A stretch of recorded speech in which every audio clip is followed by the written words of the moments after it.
أعوذ بالله من الشيطان الرجيم بسم الله الرحمن الرحيم ولا يحسبن الذين كفروا أنما نملي لهم خير لأنفسهم إنما نملي لهم ليزدادوا إثما وَلَهُمْ عَذَابٌ مُّهِينٌ۔ سبحان اللہ۔ اس آیہ کریمہ کے اندر اللہ تبارک و تعالی نے منافقین کو اور کافروں کو تنبیہ فرمائی، فرمایا کہ کافر جو ہیں ان کو ہم نے جو مال و دولت زیادہ دیا ہے اور ان کو جو زندگی دے رکھی ہے وہ اس لیے نہیں ہے کہ یہ ان کو زندگی کا ملنا اور ان کو مال و دولت کا اور دنیا کی ہر آسائش کا ملنا ان کے لیے بہتر ہے، ایسی بات بالکل نہیں ہے۔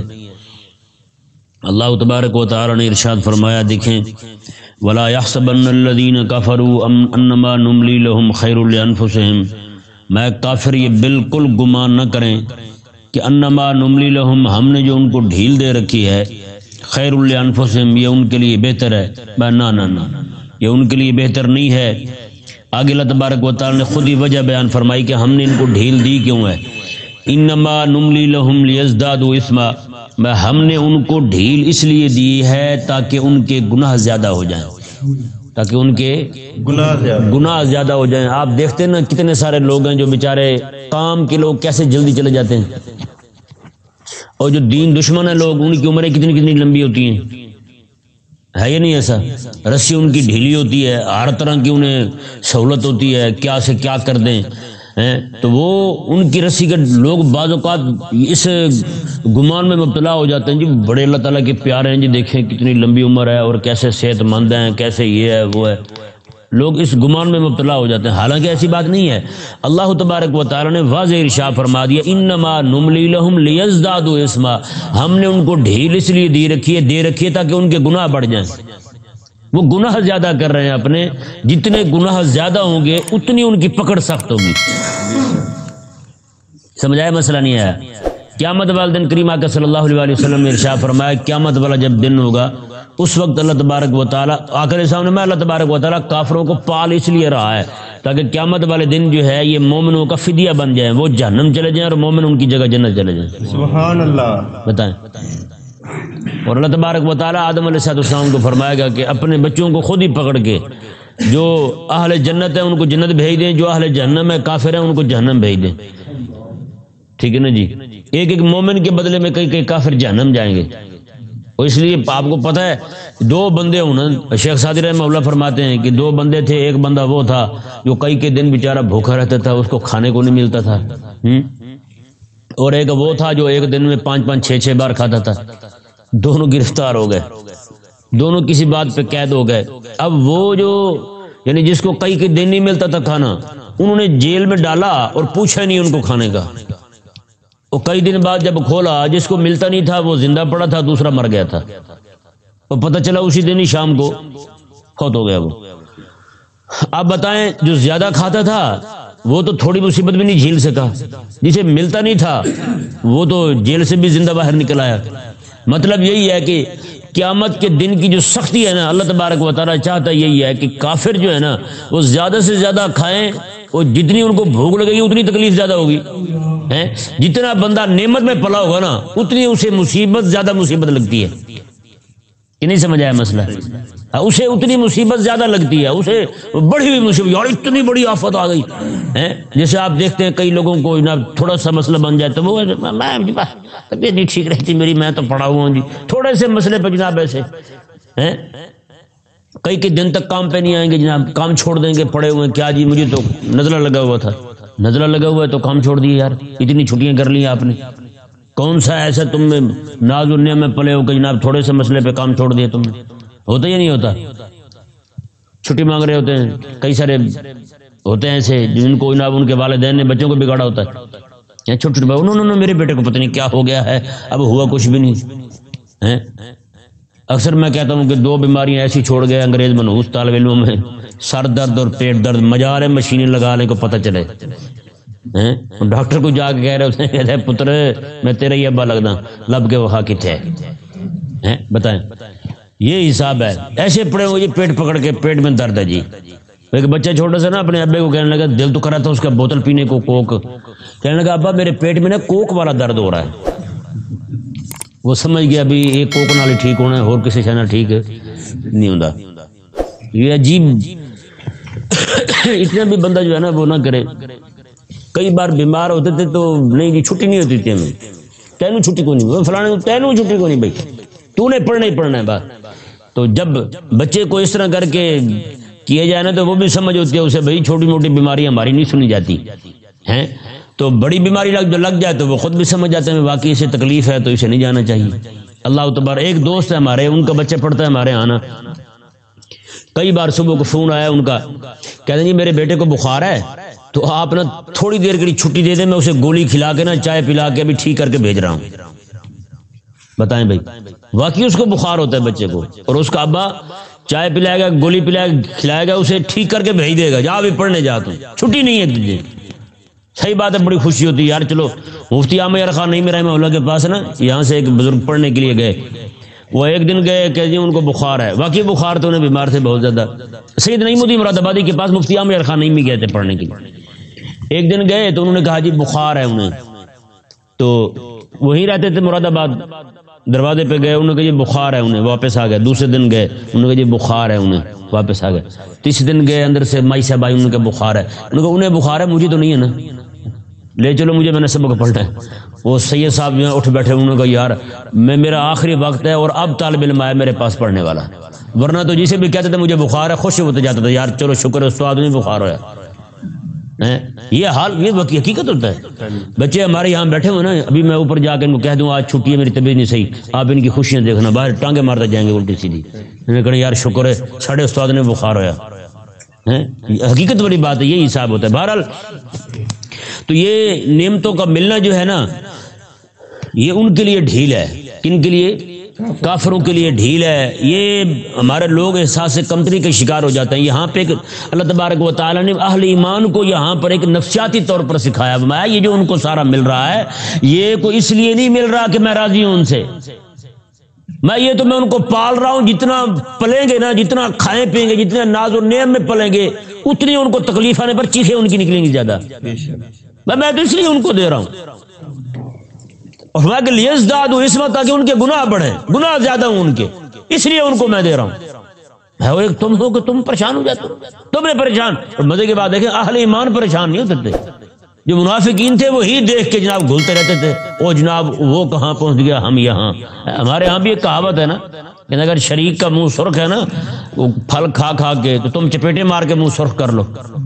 مطلب یہ کہ اگر اسے اللہ تعالیٰ نے مال دیا ہے وہ اچھا کھا رہا ہے تو آپ چوری کرنے پڑے وہ بھی کر لیں. آپ کچھ بھی کرنا پڑے آپ کریں اس کا مقابلہ ضرور کریں. عورتوں میں زیادہ بیماری ہوتی ہے. اس نے 17,000 روپے کا لیا لباس تو میں بھی 80 کا لوں تو پھر مزہ بنے نا. یہی چیز جو ہے ہمیں لے ڈوبی ہے. آج آپ دیکھ لیں ایمانداری والی بات ہے کہیں کوئی شادی ہوتی نا تو بندہ پریشان ہوتا بیچارہ ان کے کپڑے کیسے پورے کروں گا. مہندی کے علیحدہ فلانے کے علیحدہ ڈمکانے کے علیحدہ وہ جناب بندہ اتنا پریشان ہوتا ہے میں کیا بتاؤں. کئی بندوں نے مجھے بتایا کہ انہوں نے کہا جی شادی آ گئی ہے اب ہمیں تو پیسے سود لے کے جناب کپڑے لینے پڑیں گے. اکیلے کپڑے لینے کے لیے سود لینا پڑتا ہے. بیٹی کی شادی کر رہا ہے بیٹے کی شادی کر رہا ہے پیسے سود پہ لے کے شادی کر رہا ہے اور اوپر لکھا ہوا ہے مسنون سنت جو ہے نا وہ مبارک سنت ادا ہو رہی ہے. یہ کون سی سنت ہے جو حرام کے پیسوں سے ادا ہو رہی ہے. اتنا نہ بندہ کرے کہ جناب سنت ادا کر. کون سی سنت ہے یار جس کے ادا کرنے کے لیے تمہیں حرام کا سہارا لینا پڑے. نعوذ باللہ من ذلک. یہ تو ایسے بندہ روزہ رکھے اور افطار جو ہے وہ شراب سے کر لے. ہے یا نہیں؟ روزہ رکھا ہے افطار شراب سے کر رہا ہے. روزہ رکھا ہے صبح کو اور روٹی جو ہے وہ کسی کی چوری اٹھا کے کھا گیا. یہ کون سا روزہ ہوا بھائی؟ سنت تو ہے لیکن یہ بھی تو دیکھو نا یہ سنت ادا کیسے کر رہے ہو تم سود پہ پیسے لے کے. یعنی کہ وہ آقا علیہ السلام کی جو آقا علیہ السلام کا دیا ہوا طریقہ مبارک ہے نا اس کے مطابق نہیں کرنا ہم نے. لوگ کیا کہیں گے؟ لوگ تو کہتے رہتے ہیں. لوگ تو اور بھی لوگوں کو تو آپ کا جینا بھی پسند نہیں ہے. لوگ تو آپ کے مرنے کی بھی تمنا کرتے ہیں مر بھی جائیں یار آپ زندہ کیوں پھرتے ہیں پھر. ہے یا نہیں؟ کتنے لوگوں جو باتیں کرتے ہیں ہمارے بارے میں نہیں کرتے. کسی کے گھر میں جناب 8-10 بچے پیدا ہو جائیں کہتے ہیں جی یہ تو ہر سال نیو برانڈ لے آتا ہے, نیا ماڈل آ رہا ہے. لوگ تو اس بات پہ بھی راضی نہیں ہے تیرے پہ بھائی, ہے یا نہیں ایسا؟ لوگ تو کسی بات پہ راضی نہیں, تو روٹی کھا لے تب بھی کہیں گے یار بڑا کھاتا ہے یار, نہ کھائے اور تو بھوکا مردہ پھرتا. لوگ راضی نہیں ہوتے. وہ ایک جگہ میں گیا بیان کرنے کے لیے, تو وہاں انہوں نے کہا جی روٹی پہلے کھائیں گے یا بعد میں؟ میں نے کہا یار میں پہلے کھاؤں یا بعد میں کھاؤں, بدنام تو نہیں ہے, جب بھی کھلا دیں. کہتے ہیں جی وہ کیوں؟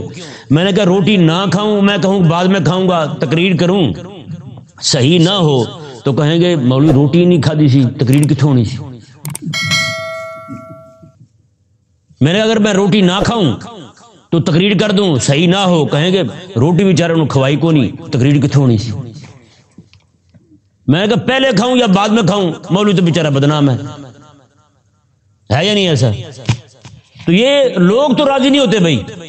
تو ہم کیوں نہ رسول اللہ علیہ السلام کی سنت کو دیکھیں, جس بات پہ حضور راضی ہیں ہم حضور کو راضی کرنے کی کوشش کریں, ہے یا نہیں؟ اللہ تبارک و تعالیٰ سمجھنے کی توفیق عطا. عموماً جو ہم کہہ رہے ہوتے ہیں نا لوگ کیا کہیں گے, وہ ہم اندر سے خود ہی کہہ رہے ہوتے ہیں. ہمارے اندر کی دلیلیں ہوتی ہیں, ہماری اندر کی حجتیں ہوتی ہیں, انہی کو لے کے ہم ڈال لوگوں پہ رہے ہوتے ہیں, وہ کام اپنا نکال رہے ہوتے ہیں, دل اپنا کر رہا ہوتا ہے. اللہ تبارک و تعالیٰ نے ارشاد فرمایا جی دیکھیں انما نملی لہم لیزدادوا اسما, میں ہم ان کو ڈھیل اس لیے دے رہے ہیں تاکہ ان کے گناہ بڑھ جائیں. وَلَهُمْ عَذَابٌ مُهِينٌ, اور ان کے لیے ذلیل کرنے والا عذاب ہے. عذاب بھی ہے اور ساتھ ذلیل کرنے والا بھی ہے. اللہ اکبر کبیرہ. اللہ تبارک و تعالیٰ نے آگے ایک بہت اہم مسئلہ بیان فرمایا, ما کان اللہ لیذر المؤمنین علی ما انتم علیہ حتی یمیز الخبیث من الطیب.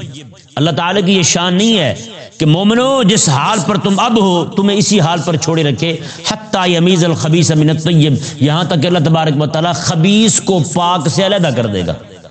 خبیث کو پاک سے, پلید کو پاک سے علیحدہ کر دے گا, نجس کو طہارت سے علیحدہ کر دے گا اللہ تبارک و تعالی. یعنی جو منافقین صحابہ کرام علیہ رضوان کی جماعت میں گھسے ہوئے تھے, ابھی تک نمازوں میں بھی آ رہے تھے, سارے کاموں میں منافق شریک ہوتے تھے, اللہ تبارک و تعالی نے ارشاد فرمایا یہ اللہ کی شان نہیں ہے کہ ان پلیدوں کو تمہارے ساتھ لگا رہنے دے. تم پاک ہو, تمہاری جماعت پاک ہے, اللہ تبارک و تعالیٰ نہیں چاہتا کہ پلید لوگ تمہارے ساتھ لگے رہیں. اللہ تبارک و تعالیٰ ان کو علیحدہ علیحدہ کر دے گا, تم سے علیحدہ کر دے گا, جدا کر دے گا. اور جدا کرنا کیسا ہے یہ آیت مبارکہ دیکھیں. وما کان اللہ لیطلعکم علی الغیب, اللہ کی یہ شان نہیں ہے کہ تمہیں غیب پر اطلاع دے, تمہیں غیب پر اطلاع دے. یہ یعنی کہ اللہ تعالیٰ کی یہ شان نہیں ہے کہ تم میں سے ہر ایک کو بتائے عبداللہ بھی منافق ہے, عبداللہ بن ابی فلانا بھی منافق ہے, فلانا بھی منافق ہے, آپ کو بتائے آپ کو بتائے آپ کو بتائے سب کو بتائے. یہ اللہ کی شان نہیں ہے کہ اللہ تعالیٰ ہر ایک کو بتائے. اور اللہ تبارک و تعالیٰ اگر بتا بھی دے سب کو تو سارے کھڑے ہو کے کہیں گے ہاں بھی تم منافق ہے, وہ بھی کہے گا تجھے غلط اطلاع ملی, ابھی میں تو منافق نہیں ہے. وہ الزام جو لگائیں گے اس پر منافق ہونے کا, وہ الزام بھی تام نہیں ہوگا, وہ الزام تام نہیں ہوگا. آگے سے وہ تکذیب کر دے ہو, نہیں یہ آپ غلط کہہ رہے ہیں, ایسے کیسے ہو سکتا ہے کہ آپ مجھے منافق کہہ دیں. اللہ تبارک و تعالیٰ نے ارشاد فرمایا ولیکن اللہ یجتبی من رسلہ من یشاء, اللہ تبارک و تعالیٰ غیب کی اطلاع دیتا ہے لیکن کسے, یجتبی من رسلہ من یشاء, اپنے رسولوں میں سے جسے پسند فرماتا ہے. تو رسول اس کے سارے پسندیدہ ہیں. یہاں پہ جو من ہے نا یہ من بیانی ہے, یعنی اللہ تعالیٰ اپنے تمام رسولوں کو غیب پر اطلاع دیتا ہے. فآمنوا باللہ ورسولہ, تو مومنو تم ایمان لاؤ اللہ پر بھی اور اس کے رسول پر بھی, اور اس کے رسولوں پر بھی ایمان لاؤ. ہیں جی, وَإِن تُؤْمِنُوا وَتَتَّقُوا فَلَكُمْ أَجْرٌ عَظِيمٌ, اگر تم مومن ہو اور تم پرہیزگار ہو, فَلَكُمْ أَجْرٌ عَظِيمٌ, تو پھر تمہارے لیے بہت بڑا اجر ہے, پھر تمہارے لیے بہت بڑا اجر ہے. اب یہ بات اس میں رہ گئی کہ اللہ تبارک و تعالیٰ پھر خبیث کو طیب سے علیحدہ کیسے کرے گا. اللہ تعالیٰ نے خود فرما دیا کہ غیب پر اطلاع تو میں تمہیں دیتا نہیں. اپنے حبیب کو تو رب تعالیٰ نے بتا دیا کہ فلاں فلاں منافق ہے. حبیب کریم علیہ السلام روز اول سے جانتے تھے کہ یہ منافق ہے. اللہ تعالیٰ نے آقا علیہ السلام کو اطلاع دے دی تھی. جب وہ آ کے آقا علیہ السلام کے سامنے کہتے تھے وہ جی ہم تو ایمان لائے ہیں آپ پر, اللہ تعالیٰ پر اور آخرت کے دن پر, ہم تو مانتے ہیں, ہمیں تو کوئی مسئلہ نہیں ہے.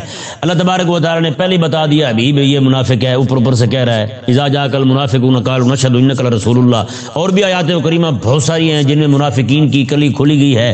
لیکن صحابہ کرام علیہ رضوان پر کیسے کھلے گا؟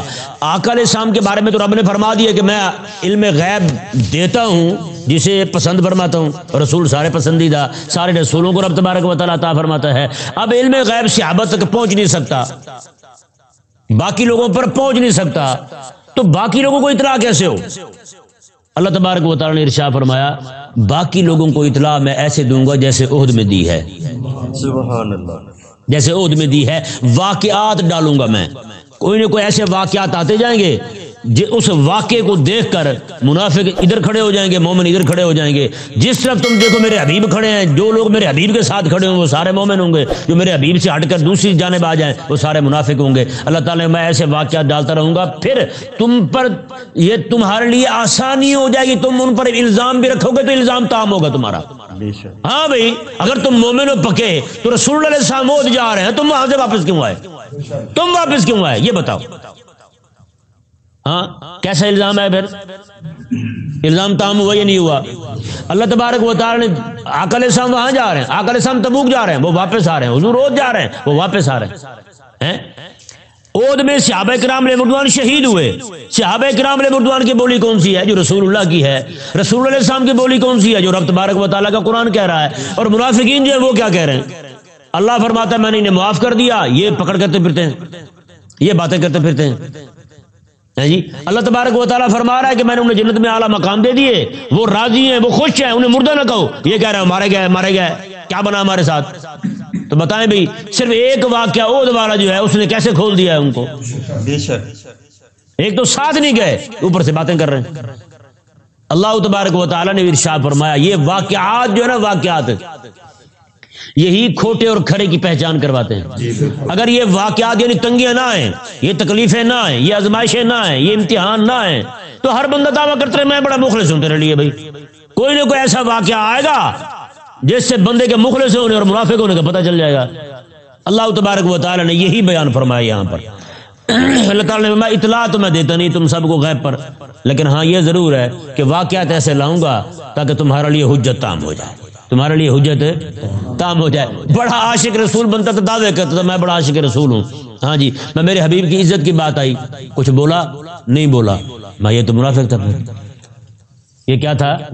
منافق تھا یہ۔ ہاں رسول اللہ علیہ السلام کی عزت و ناموس پہ حملہ ہو جائے، گستاخی کرنے لگے اور مولوی کھڑا ہو کے ممبر پہ ماں کی شان بیان کرنے لگے تو سمجھ جاؤ یہ بھی انہی کے ٹولے کا ہے۔ کیونکہ آقا علیہ السلام جب عہد میں گئے تھے نا، منافقین کا 300 بندہ مسجد نبی میں نمازیں پڑھ رہا تھا، نمازیں نہیں چھوڑی انہوں نے، نمازیں پڑھتے رہے، اللہ اکبر اللہ اکبر سارا کچھ کرتے رہے۔ اللہ نے کیا فرمایا؟ میں اب بتایا نا جی، مسجد نبی میں کھڑے ہو کر نماز پڑھنے والا بندہ جس وقت حبیب کریم علیہ السلام میدان عہد میں ہوں اس وقت کو کھڑا ہو کر نماز پڑھے تو رب تبارک و تعالیٰ فرمایا یہ منافق ہے۔ بتائیں کھڑا مسجد نبی میں ہو منافق کیوں؟ مسجد سے ثابت کیا ہوتا ہے یار؟ مسجد نبی میں کھڑے ہونا بھی ثواب تب بھی بنتا ہے جب حضور راضی ہوں، جب حضور راضی ہوں۔ جب آقا علیہ السلام وہاں نہیں ہے، جیسے مکہ مکرمہ میں جب تک آقا علیہ السلام وہاں تھے وہاں رہنا صحابہ کرام کے لیے ضروری تھا۔ جب آقا علیہ السلام وہاں سے ہجرت کر گئے رب تبارک و تعالی نے باقی لوگوں پہ بھی وہاں رہنا حرام کر دیا، وہاں نہیں رہنا۔ اور جتنے لوگ جان بوجھ کر وہاں رہے، طاقت ہونے کے باوجود ہجرت نہیں کی انہوں نے، سارے کے سارے ایمان سے پھر گئے، بولے ایمان پہ نہیں رہے بندے۔ وہ یہ سزا ملی انہیں کہ میرے حبیب جب مکہ میں نہیں رہے تم کیوں رہے ہو؟ اب بتائیں مکہ کو چھوٹا شہر ہے یار، کعبہ مشرفہ کو چھوٹا مقام ہے، اتنا بڑا مقام ہو جب حبیب وہاں نہ رہیں تو لوگوں پہ رہنا بھی وہاں ناجائز ہو جائے۔ جب آقا علیہ السلام نے فتح فرمایا تو پھر آ کے تمہیں کہ اب یہاں رہو، تمہیں کوئی مسئلہ نہیں ہے، کیونکہ اب وہاں پہ دارالسلام بن گیا، وہ اسلام کا قلعہ بن گیا، اسلام کا شہر بن گیا، چابیاں پھر اہل اسلام کے ہاتھ میں آ گئی۔ اللہ اکبر کبیرہ۔ اللہ تبارک و تعالی نے ارشاد فرمایا جی آیہ مبارکہ دیکھیں،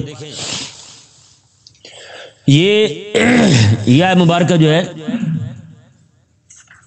پیچھے جو ذکر چل رہا ہے سارا ان کی جان دینے کا تھا کہ جان دینے میں بخیلی کرتے ہیں، جان بچا کے واپس آ گئے، وہ آگے کہتے تھے جی شکر ہے جان نہیں گئی ہماری، بچت ہو گئی ہے، کیسی چال چلی ہے ہم نے۔ اللہ تبارک و تعالی نے ارشاد فرمایا یہ جو ڈھیل ہے نا تمہیں، یہ کوئی ڈھیل دائمی نہیں ہے، ایک دن تمہاری پکڑ کا آنے والا ہے، تمہاری منافقت آپ کب تک چلے گی؟ ہیں، ایک وقت آئے گا پکڑے جاؤ گے، مارے جاؤ گے تم۔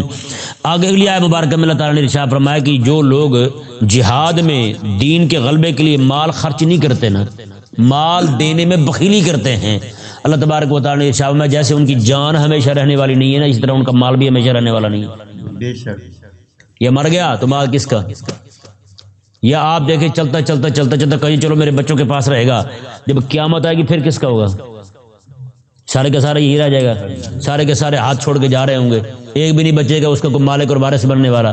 اللہ تبارک و تعالی نے یہاں یہی ارشاد فرمایا وَلَا يَحْسَبَنَّ الَّذِينَ يَبْخَلُونَ بِمَا آتَاهُمُ اللَّهُ مِنْ فَضْلِهِ هُوَ خَيْرٌ لَهُمْ، میں کہ وہ لوگ بھی گمان میں نہ رہیں جو لوگ جن کو ہم نے اللہ تعالیٰ نے فضل کیا، اپنا مال اپنا فضل عطا فرمایا رب تبارک و تعالیٰ نے، اور وہ اس میں بخیلی کر رہے ہیں، ہوا خیر اللہم کہ یہ ان کے لیے بہتر ہے، مال جمع کر کے رکھ رہے ہیں، وہ کہتے ہیں یہی بہتر ہے، کام آئے گا، ہمارے کام آئے گا، نہ دے اللہ تبارک و تعالیٰ کے نام پر، نہ دے ہم رسول اللہ علیہ وسلم کے دین کے لیے، رب تبارک و تعالیٰ نے ارشاد میں جو بچا بچا کے رکھ رہے ہیں نا یہ لوگ، یہ سمجھ رہے ہیں بہتر ہے ان کے لیے، میں یہ بہتر ان کے لیے نہیں ہے، بل ہوا شر لہم، بلکہ یہ شر ہے ان کے لیے، یہ کیا ہے؟ شر ہے ان کے لیے۔ آگے اللہ تعالیٰ نے کیا ارشاد فرمایا، سزا کیا بیان کی، اللہ اکبر کبیرہ، سَيُطَبَّقُونَ مَا بَخِلُوا بِهِ يَوْمَ الْقِيَامَةِ، میں یہی مال جو آج جس میں بخیلی کر رہے ہیں، یہی مال قیامت والے دن پگھلا کے توق ڈالا جائے گا ان کے گلے میں، وہی مال جو آج رب تعالیٰ کے دین کے لیے خرچ نہیں نہ ہوا ہے، رب تعالیٰ کے دین کے لیے نہیں نکلا، وہی مال قیامت والے دن ان کے گلے میں توق ڈالا جائے گا۔ اب بتائیں بھی کسی کے گلے میں اکیلی مہران گاڑی لٹکا دی جائے تو کیا بنے گا؟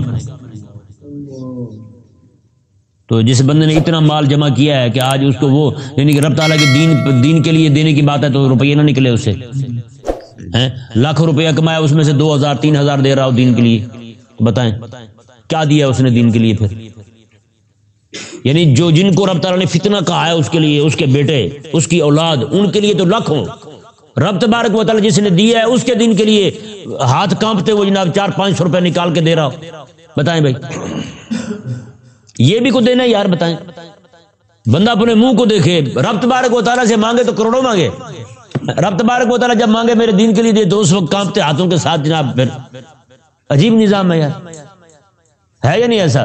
جب رب تبارک و تعالیٰ سے کروڑوں مانگتے ہیں یار کم از کم لاکھوں تو دے اللہ تبارک و تعالیٰ کے نام پر، اس کے دین کے لیے، اس کے دین کے غلبے کے لیے۔ تو یہ آپ دیکھ لیں آیت مبارکہ کیا ہے، اللہ اکبر، وَسَيُطَبَّقُونَ مَا بَخِلُوا بِهِ يَوْمَ الْقِيَامَةِ، میں وہ ہار بنا کے اس کے گلے میں لٹکا دی جائے گا، لے بھی اب اٹھائے پھر، جیسے آقا علیہ السلام نے ارشاد فرمایا نا کسی بندے نے کسی کے ایک بلش زمین دبا لی، ایک بلش زمین کسی کے دبا لی تو قیامت والے دن وہی زمین 7 زمینوں تک ساری نکال کے نا اتنا ٹکڑا اس کے گلے میں لٹکایا جائے گا۔ اب جیسے نے لوگوں کے مرلے نہیں پوری کنالیں دبائی ہوئی ہیں، پورے ایکڑ دبائے ہوئے ہیں، ان کا کیا بنے گا؟ کیا جواب دیں گے رب تبارک و تعالیٰ کو؟ وہ اللہ تبارک و تعالیٰ نے ارشاد فرمایا جی دیکھیں اب انہیں بتایا جا رہا ہے وَلِلَّهِ مِيرَاثُ السَّمَاوَاتِ وَالْأَرْضِ، میں زمین اور آسمان کی میراث تو ہے ہی اللہ کے لیے، یہ میراث تو اللہ کی ہے، مالک تو اللہ تعالیٰ ہے، میراث مطلب مالک تو اللہ تبارک و تعالیٰ ہے نا۔ تو فرمایا کہ پھر آخر تو ان کی ملکیت ختم ہونی ہے، ان کی ملکیت تو وقتی طور پر ہے، وہ بھی رب تبارک و تعالیٰ کی عطا سے ہے، آتاہم اللہ من فضلہ، رب نے اپنے فضل سے دی ہوئی ہے ان کو، تو میں ایک دن سارے مر جائیں گے تو پھر کہاں جائے گا سارا؟ میں آخر بھی تو چھوڑ کے جانا ہے۔ کئی سارے لوگ ایسے ہوتے ہیں جو اپنی زندگی میں کچھ نہیں دیتے، جب مرنے لگتے ہیں نا پھر کہتے ہیں یارو بچوں نا 500 مسجد میں دے دینا، 500 مدرسے میں دے دینا، باقی کچھ غریبوں میں دے دینا 500، باقی دی کول خانی کر دینا، مرتے ہوئے کہتے ہیں۔ آقا علیہ السلام نے ارشاد فرمایا ایسا بندہ جو اس طرح کا کام کرتا ہے نا مرتے ہوئے دیتا ہے، وہ ایسا ہے جیسے اس کے سامنے کھانا رکھا ہوا خود سیر ہو جائے اچھی طرح رج کے کہنے لگے یار یہ کھانا اٹھا کے غریبوں کو دے دو، وہ ایسا ہے، یہ خود رج گیا نا اب کھانے کا نہیں رہا تو اب کہہ رہا ہے مرنے لگا تو کہتے ہیں فلاں فلاں کو دے دینا، فلاں فلاں کو دے دینا، میں اس نے زندگی میں کیوں نہیں دیا؟ اپنے ہاتھ سے دینے کا جو ثواب ہے نا وہ مرنے کے بعد دینے کا ثواب نہیں، یہ ذہن میرے مسئلہ۔ اللہ تبارک و تعالی نے یہی فرمایا وَلِلَّهِ مِيرَاثُ السَّمَاوَاتِ وَالْأَرْضِ، میں کہ آسمانوں اور زمینوں کی ملکیت تو ہے ہی اللہ تعالیٰ کی، وَاللَّهُ بِمَا تَعْمَلُونَ خبیر، اللہ تبارک و تعالیٰ کو تمہارے تمام کاموں کی خبر ہے۔ یعنی پچھلے آیات کریمہ میں اللہ تبارک و تعالیٰ نے ان کی مذمت فرمائی جو اپنی جان دینے سے ڈرتے ہیں، جان نہیں دیتے رب تبارک و تعالیٰ کی راہ میں، اور اس آیت مبارکہ میں ان کی مذمت فرمائی جو اپنا مال دینے سے ڈرتے ہیں رب تبارک و تعالیٰ کی دین کے لیے۔ اللہ تبارک و تعالیٰ ہمیں سمجھ عطا فرمائے۔